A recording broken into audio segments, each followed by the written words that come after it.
But it was a joke that jolted me. Jolted me in the sense that it got me thinking. But some people, especially the young priests in my home parish, probably saw something in me. Pope Francis also made news over the weekend after a recent interview was released. He says that in case of medical impediment, he has already signed his resignation and has given it to one of the Vatican cardinals. Cardinal Luis Antonio Tagle recently captured global attention with a huge announcement he made. After a heartbreaking discovery that tested his resolve and leadership. Amid growing controversies and mounting challenges surrounding his stance on critical issues, his revelation left many questioning what this means for his legacy and the Church's future. Join us as we unravel details of this announcement. The foundations of a visionary leader. Luis Antonio Tagle was born on June 21, 1957, as the firstborn in a deeply religious Catholic family. His father, Manuel Topacio Tagle, was of Tagalog descent, while his mother, Milagros Gokim, had Chinese-Filipino roots. Before fully committing to family life, Milagros worked at Equitable PCI Bank. Tagle's paternal ancestry can be traced back to Imus, Cavite, where his grandfather Florencio was part of the Spanish Christian Principalia, a social elite prior to the 1896 Philippine Revolution. Unfortunately, during World War II, Florencio was injured in a bomb explosion, which compelled Tagle's grandmother to support the family by operating a local diner. Tagle's educational journey began at St. Andrew's School in Parañaque, Rizal, where he completed both elementary and high school by 1973. Influenced by his friendships with priests, he felt a calling to religious life. He entered the Jesuit-run San Jose Seminary, which later facilitated his studies at Ateneo de Manila University. There, he obtained a Bachelor of Arts in Pre-Divinity in 1973, followed by a Master of Arts in Theology at the Loyola School of Theology. From 1987 to 1991, he worked towards a doctorate in sacred theology at the Catholic University of America, studying under Joseph A. Kamonchak. His dissertation examined episcopal collegiality in the teaching and practice of Paul VI. Kamonchak praised Tagle as one of the finest students he had encountered in over 4 decades, suggesting that Tagle could have emerged as Asia's foremost theologian had he not chosen the path of the bishopric. Additionally, Tagle attended courses at the Institute of Pope Paul VI University and received honorary degrees from both Catholic Theological Union and La Salle University. Fluent in Tagalog, English, and Italian, Tagle also showcased his ability to read Spanish, French, Korean, and Latin. Following his ordination in the Diocese of Imus on February 27, 1982, he embarked on his pastoral journey. He began as an associate pastor at San Agustin Parish in Mendez Núñez, Cavite, and took on various roles, including spiritual director and rector at the Diocesan Seminary of Imus. After furthering his studies in the United States, he served as the Episcopal Vicar for Religious and as the parish priest at Nuestra Señora del Pilar Cathedral Parish. Additionally, he taught theology at both San Carlos Seminary and Divine Word Seminary in Tagaytay. In 1997, Pope John Paul II appointed him to the International Theological Commission, where he collaborated with Cardinal Joseph Ratzinger.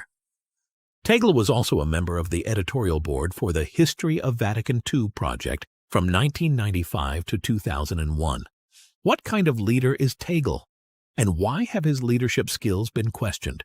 What is the source of the controversies surrounding him? A leader of compassion and action. Tagle's influence reached well beyond his skills in administration and theology. Renowned for his empathy and intellect, he truly embodied the principles championed by Pope Francis. His efforts were consistently focused on uplifting the marginalized and impoverished, demonstrating a dedication to practical solutions and real change. One of his most significant initiatives took place in sub-Saharan Africa, where many Catholics were grappling with severe economic challenges. Instead of simply offering words of encouragement, Tagle took action by implementing practical measures. Under his guidance, the Vatican partnered with local communities to establish funding for schools and vocational training programs, creating sustainable pathways for improving lives. His mission extended beyond just alleviating poverty. it also aimed at reinforcing faith. These efforts underscored the Church's profound commitment to addressing both spiritual and material needs. In Myanmar, a nation torn by political and ethnic strife, Tagle was instrumental in fostering reconciliation.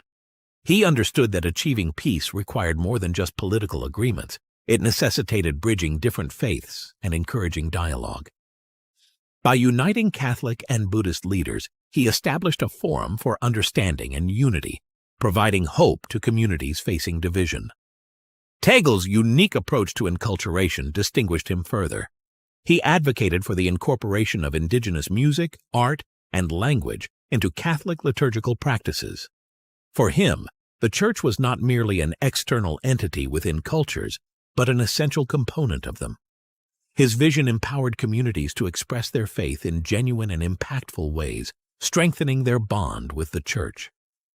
As the president of Caritas Internationalis, Tagle led the Share the Journey campaign, which aimed to raise awareness about the challenges faced by migrants and refugees. His advocacy went beyond mere rhetoric. He personally visited refugee camps in Lebanon and Jordan, engaging with individuals and listening to their stories. His empathy was evident as he utilized his platform to elevate their voices and remind the world of their shared humanity. Tagle's leadership reached into pressing global issues such as climate change, poverty, and migration. He fostered collaborations between the Vatican and secular groups, prioritizing action over mere words. His vision encompassed a church that actively pursued justice, standing in solidarity with the global community to tackle systemic challenges. In 2019, Pope Francis appointed Tagle to lead the Congregation for the Evangelization of Peoples, positioning him at the forefront of the Church's missionary initiatives. This role enabled him to oversee the dissemination of Catholic teachings, particularly in areas witnessing significant church growth. His partnership with Pope Francis, grounded in mutual trust and shared principles, led many to view Tagle as a likely successor to the papacy. Tagle's leadership style reflected Francis's humility and warmth, allowing him to resonate with everyday people. Whether he was addressing theological inquiries or sharing meals with refugees, he embodied the approachable spirit that had won the hearts of millions. His ascent was no coincidence. It stemmed from a deep commitment to the values of compassion, inclusion, and a dedication to confronting global issues. Yet the road ahead for Tagle was fraught with challenges.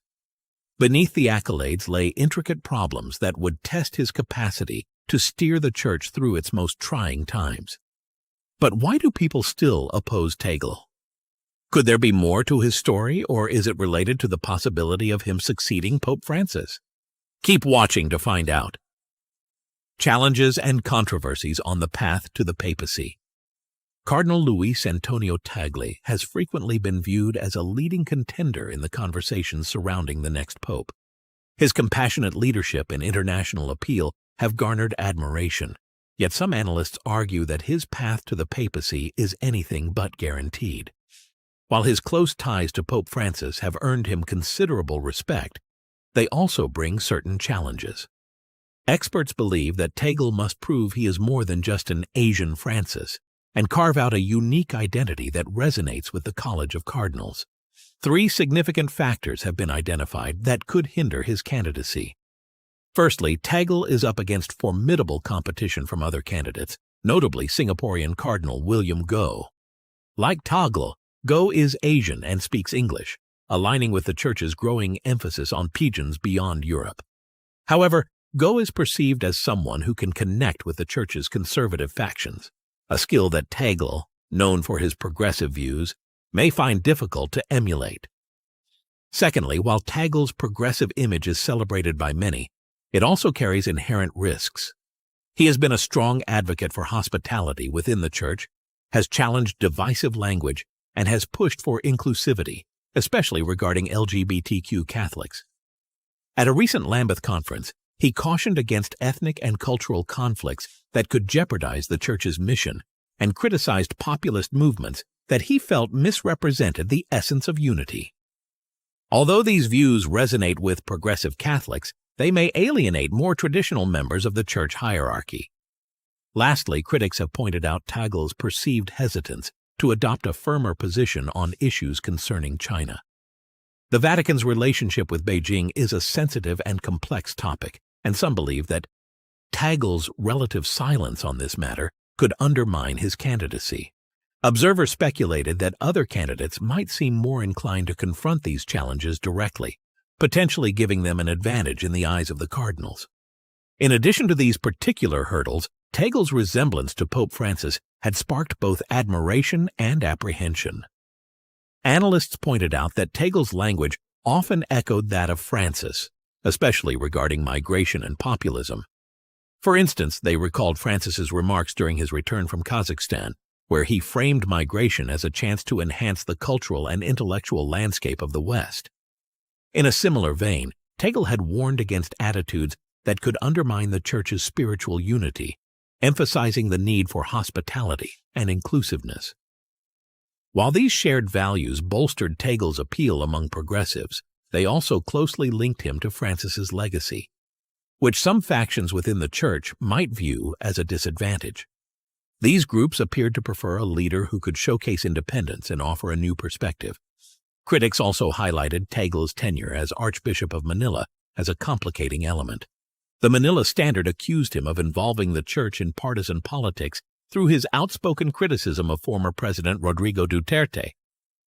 Reports indicated that critics felt Tagle had overstepped by permitting politically charged homilies that seemed to undermine Duterte's administration. They contended that such actions breached the constitutional separation of church and state and raised concerns about Tagle's capacity to remain neutral. This perception alarmed those who believed the next pope should prioritize spiritual leadership over political engagement. Tagle encountered criticism regarding his management of clerical misconduct while serving in Manila.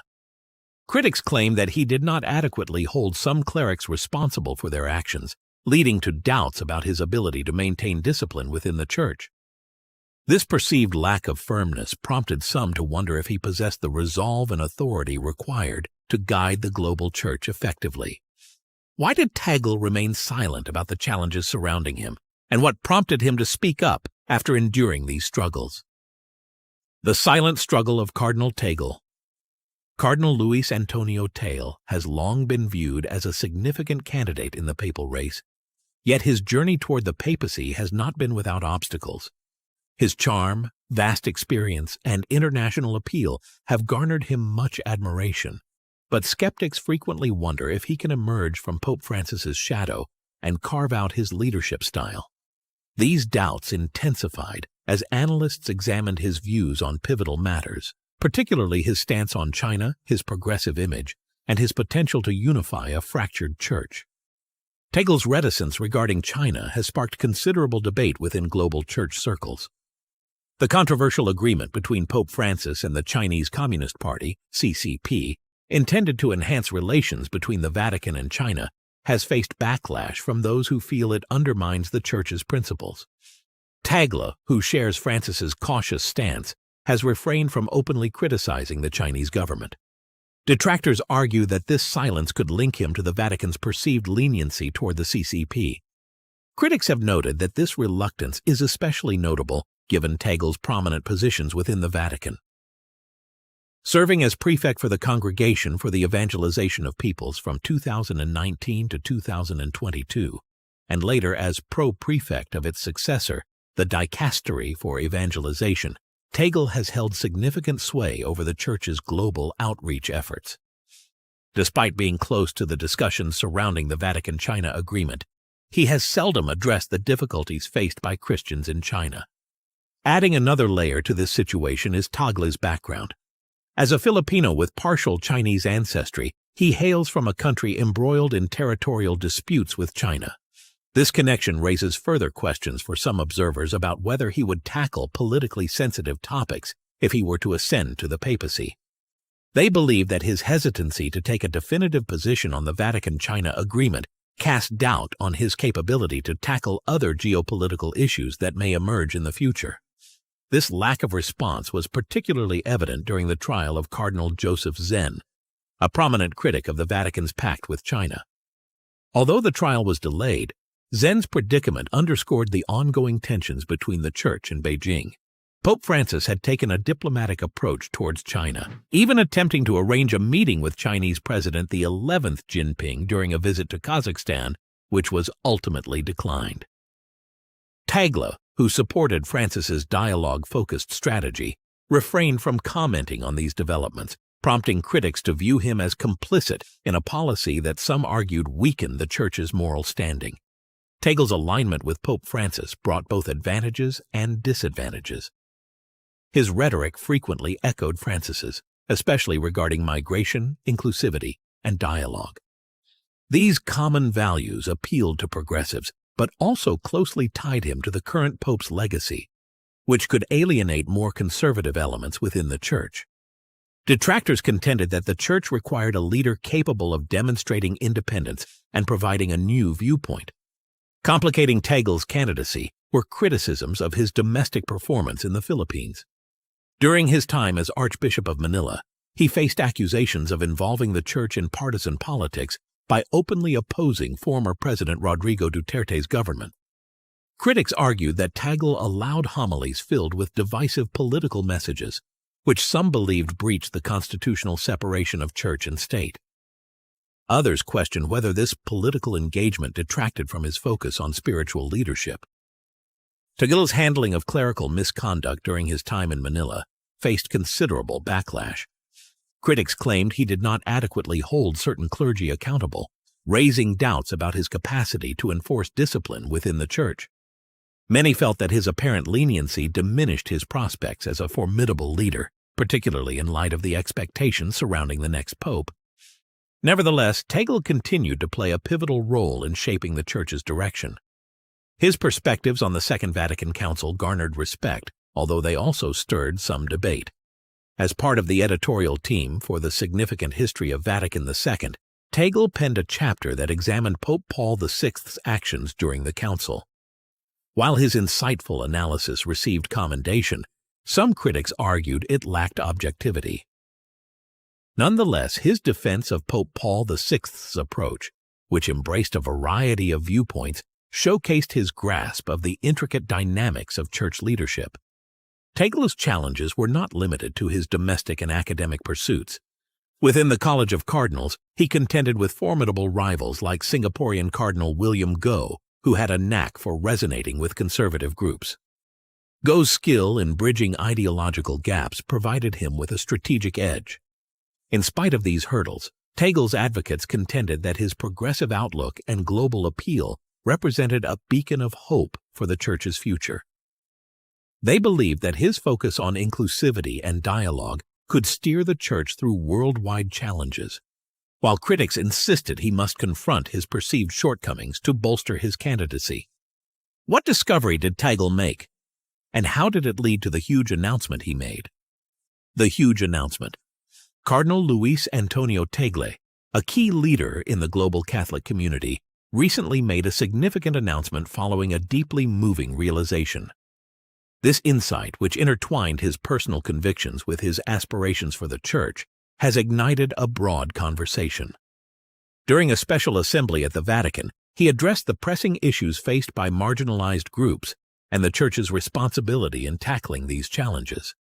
The Cardinal's announcement came after what he termed a heart-wrenching awareness of the escalating struggles of persecuted Christian communities around the globe.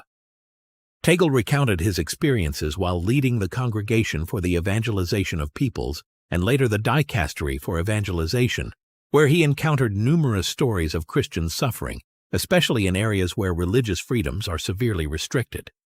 This awareness, he noted, drove him to adopt a more proactive approach to these urgent matters.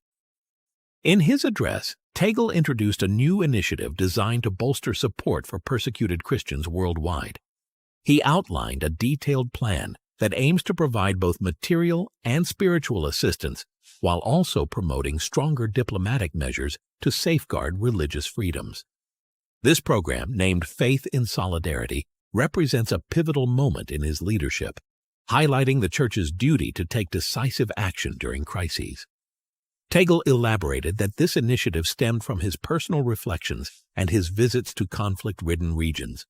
He recounted a visit to a war-torn area in the Middle East, where he met families who had lost everything because of their faith. Their strength and steadfast dedication to their beliefs, even amid persecution, profoundly impacted him. Tagle expressed that their suffering was a clarion call for action, emphasizing the Church's need to respond with both urgency and compassion. The announcement signaled a notable change in Tagle's stance on some of the Church's more divisive issues.